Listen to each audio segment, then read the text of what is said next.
Welcome back बच्चों to your own YouTube channel Sai classes.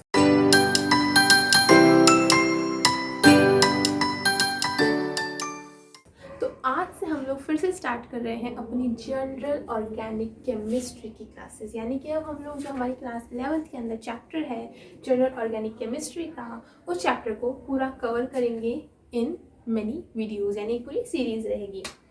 तो पहला वीडियो हम लोग स्टार्ट करते हैं। अगर जनरल ऑर्गेनिक केमिस्ट्री है तो सबसे पहले जाने तो सही भाई इसके पीछे की हिस्ट्री क्या है, ऑर्गेनिक केमिस्ट्री के पीछे की हिस्ट्री क्या है, तो वो हम लोग सबसे पहले जानते हैं।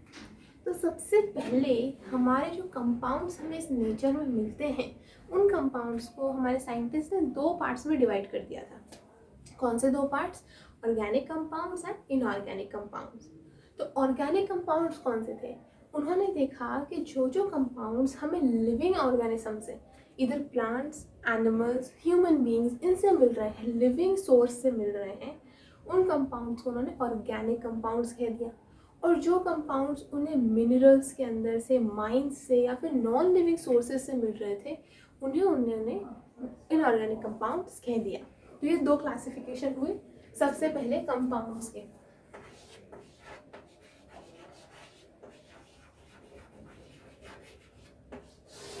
First was organic and second was inorganic.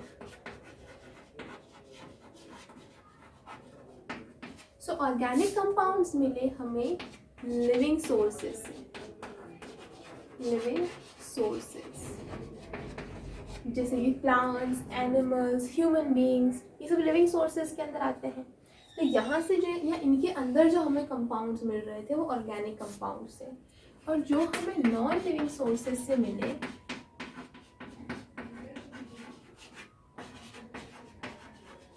इनको हमने नाम दे दिया इनऑर्गेनिक कंपाउंड्स। ठीक है, अब दिक्कत थी, हम लोग ऑर्गेनिक केमिस्ट्री पढ़ रहे हैं तो हम लोग इनऑर्गेनिक कंपाउंड्स की तरफ जाएंगे नहीं, हम जाएंगे अपने ऑर्गेनिक कंपाउंड्स की तरफ। तो भाई ऑर्गेनिक कंपाउंड्स क्या हैं? पता चल गया लिविंग सोर्स से मिलते हैं, लेकिन भाई इनकी स्टडी करना, ये कैसे होते हैं, इनका नेचर क्या होता है, ये सब पता करने के लिए काफ़ी साल लगे। तो सबसे पहले हमारे एक साइंटिस्ट थे बर्जीलियस, क्या नाम था इनका? बर्जीलियस। इन्होंने 1815 के अंदर, कब? 1815 के अंदर अपनी एक थ्योरी दी। क्या थ्योरी थी वो थ्योरी थी वाइटल फोर्स थ्योरी। अब ये वाइटल फोर्स थ्योरी क्या है? इनका ऐसा मानना था कि जो ऑर्गेनिक कंपाउंड्स हैं ये लिविंग ऑर्गेनिज्म के अंदर किसी मिस्टीरियस फोर्स के कारण बनते हैं। इनका ये मानना था। इन्होंने वाइटल फोर्स थ्योरी के अकॉर्डिंग ये कहा कि भाई जो ऑर्गेनिक कंपाउंड्स हैं वो लिविंग ऑर्गेनिज्म में कोई मिस्टीरियस फोर्स पाई जाती है, उस फोर्स के कारण ये कंपाउंड बन जाते हैं। उस फोर्स को इन्होंने नाम दिया वाइटल फोर्स। तो इनका बेसिकली कहना ये था कि हम ऑर्गेनिक कंपाउंड्स को खुद से नहीं बना सकते, ये तो इस वाइटल फोर्स की हेल्प से बन सकते हैं, और ये वाइटल फोर्स सिर्फ लिविंग ऑर्गेनिज्म के अंदर पाई जाती है। तो इन्होंने कह दिया कि मतलब हम लोग ऑर्गेनिक कंपाउंड्स को खुद से नहीं बना सकते। लेकिन ज़्यादा साल नहीं हुए इनकी इस थ्योरी को डिसमेंटल होने में। 1828, क्या साल बता रही हूँ मैं? 28,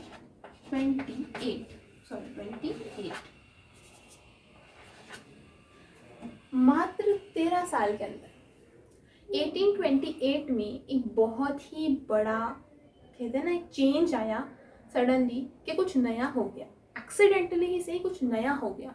और उन्होंने बर्जीलियस की इस थ्योरी को पूरी तरह से, मतलब बिल्कुल गलत बोला आपने, ऐसे कर दिया। क्या हुआ वो चेंज, वो देखते हैं। देखिए ये लेक्चर अगर आप लोग बहुत ही फटाफट ऑर्गेनिक केमिस्ट्री को रिवाइज करना चाहते हैं तो मैं कहूँगी कि ये लेक्चर स्किप कर दीजिए, क्योंकि इस लेक्चर में मैं सिर्फ बताऊंगी कि किस तरह से ऑर्गेनिक केमिस्ट्री की शुरुआत हुई। अगर आप लोग ऑर्गेनिक केमिस्ट्री को कॉन्सेप्ट वाइज ध्यान से एकदम एक स्टोरी लाइन की तरह समझना चाहते हैं, ऐसा नहीं चाहते कि बस हवा में उड़ जाए ऑर्गेनिक केमिस्ट्री हमारे लिए, या हम सिर्फ रट लें ऑर्गेनिक केमिस्ट्री को, वैसे इसको रटना चाहिए भी नहीं, तो आप ये लेक्चर ज़रूर देखें, क्योंकि इससे हमारे माइंड में एक फिल्म बनेगी कि किस तरह से ऑर्गेनिक केमिस्ट्री डेवलप हुई। आई बात समझ में। दूसरी चीज़ ये है कि अगर आप लोग सिर्फ कुछ टॉपिक्स पढ़ना चाहते हैं, थोड़ा सा अपने कंपटीशन के लिए ऑर्गेनिक केमिस्ट्री को देखना चाहते हैं, आपको इससे कोई मतलब नहीं है, सो आप ये लेक्चर स्किप कर सकते हैं, क्योंकि इस लेक्चर में मैं बताऊंगी हिस्ट्री बिहाइंड ऑर्गेनिक केमिस्ट्री। तो आगे क्या हुआ वो देखते हैं। 1828, साइंटिस्ट का नाम volar.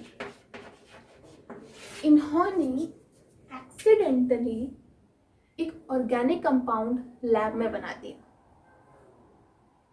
According to Berzelius, organic compounds हम लोग नहीं बना सकते। ऑर्गेनिक कंपाउंड्स तो नेचुरली लिविंग ऑर्गेनिज्म में एक मिस्टीरियस फोर्स के कारण बनते हैं, हम उन्हें नहीं बना सकते। बट वोलर ने एक ऑर्गेनिक कंपाउंड बना दिया एक्सीडेंटली। क्या था वो कंपाउंड? वो कंपाउंड था यूरिया। अब ये एक ऑर्गेनिक कंपाउंड है क्योंकि ये मैमल्स की, ह्यूमन बींग्स, एनिमल्स, जो भी मैमल्स हैं, इनकी यूरिन में पाया जाता है, यानी एक लिविंग ऑर्गेनिज्म के अंदर पाया जाता है। That's why it is an organic compound. अब इसका फॉर्मेशन वोलर ने लैब में कर दिया। कैसे किया वो देखते हैं। वोलर ने लिया NH4Cl, इसका नाम है अमोनियम क्लोराइड।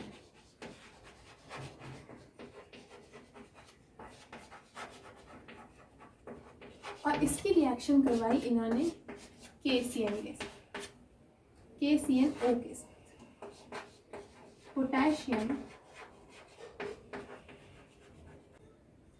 साइनेट। ठीक है।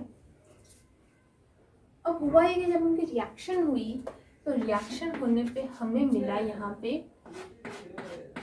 NH4CNO। ठीक है, इसका नाम है अमोनियम साइनेट।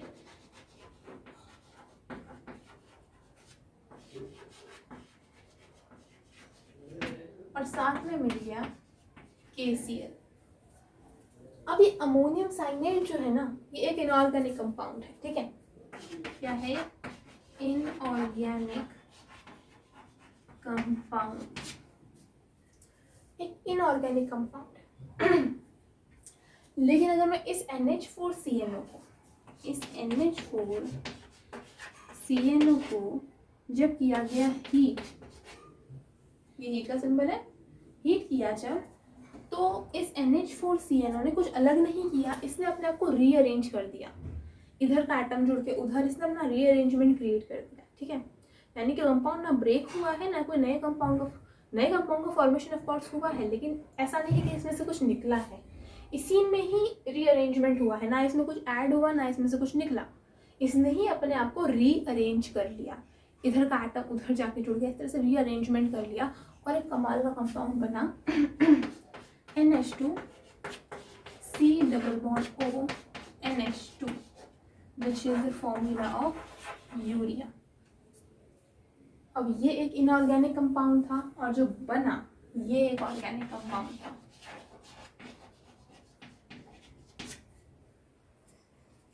तो यहाँ से हमें क्या उठाना है? यहाँ से हमें इस यूरिया का फॉर्मूला उठाना है। ये फॉर्मूला याद कर लीजिए क्योंकि आगे भी हमारे ये काम आने वाला है। सो वोलर ने ये काम किया, एक्सीडेंटली उससे एक इनऑर्गेनिक कंपाउंड से एक ऑर्गेनिक कंपाउंड की फॉर्मेशन हो गई एक लेबोरेटरी के अंदर।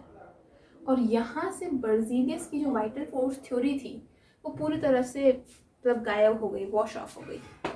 क्यों? क्योंकि भाई हमने तो बना दिया ऑर्गेनिक कंपाउंड लेबोरेटरी के अंदर। दैट मीन्स ये तो हमारा क्लियर हो गया कि हम लोग ऑर्गेनिक कंपाउंड का फॉर्मेशन कर ज़रूर सकते हैं। तो ये तो पहली खोज हुई। इसके बाद में तो फिर भाई सारे साइंटिस्ट लग गए ऑर्गेनिक कंपाउंड्स बनाने के अंदर। तो इसके बाद क्या हुआ वो, इसके बाद में 1845 के अंदर, 1845 में कोल्बे नाम के साइंटिस्ट थे, इन्होंने फॉर्मेशन किया एसिटिक एसिड का। It is a very very important organic compound acetic acid. ये हमारे विनेगर में पाया जाता है एसिटिक एसिड। तो ये बहुत इंपॉर्टेंट ऑर्गेनिक कंपाउंड है। जब हम लोग एसिड्स पढ़ेंगे मेरी 12th क्लास में आएगा, बट वहाँ पे हमें इन सब की प्रॉपर्टीज़ और ये कैसे होते हैं, इनका नेचर क्या होता है, सब पढ़ना पड़ेगा. So it's a very important compound CH3COOH is an organic. It is not an inorganic compound, एक ऑर्गेनिक कंपाउंड है.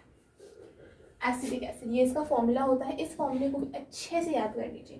तो मैं जो फॉर्मूले लिखवा रही हूँ ये बेसिकली हमारे कैच हैं इस वीडियो के, CH3COH. ठीक है.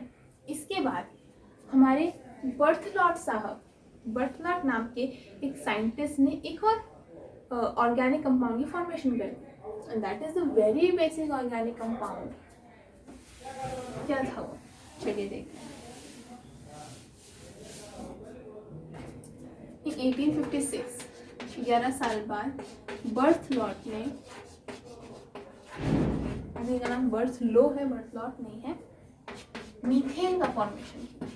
Now methane is an organic compound. ये एक पॉइजनस गैस होती है, CH4 होता है इसका फॉर्मूला.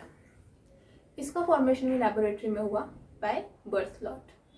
तो इस तरह से ऑर्गेनिक केमिस्ट्री की शुरुआत हुई, जहाँ पे पहले लग रहा था कि ऑर्गेनिक कंपाउंड्स जो है वो सिर्फ और सिर्फ लिविंग ऑर्गेनिज्म में मिल सकते हैं, बट बाय द टाइम ये चीज़ मालूम चली कि ऑर्गेनिक कंपाउंड्स लेबोरेटरी के अंदर भी बनाए जा सकते हैं, स्टार्टिंग विद पोलर. तो ये वीडियो बहुत ही छोटा सा वीडियो है, और इस वीडियो में हमने जो हिस्ट्री जानी behind organic chemistry. Next video से हम लोग जंप कर जाएंगे ऑर्गेनिक कंपाउंड्स के अंदर और उनकी पूरी की पूरी क्लासिफिकेशन के अंदर, एंड इस तरह सीरीज आगे चलती रहेगी. सो वीडियो अच्छा लगा हो तो लाइक करें, चैनल को सब्सक्राइब करें और हमसे इसी तरह जुड़े रहें. Thank you so much.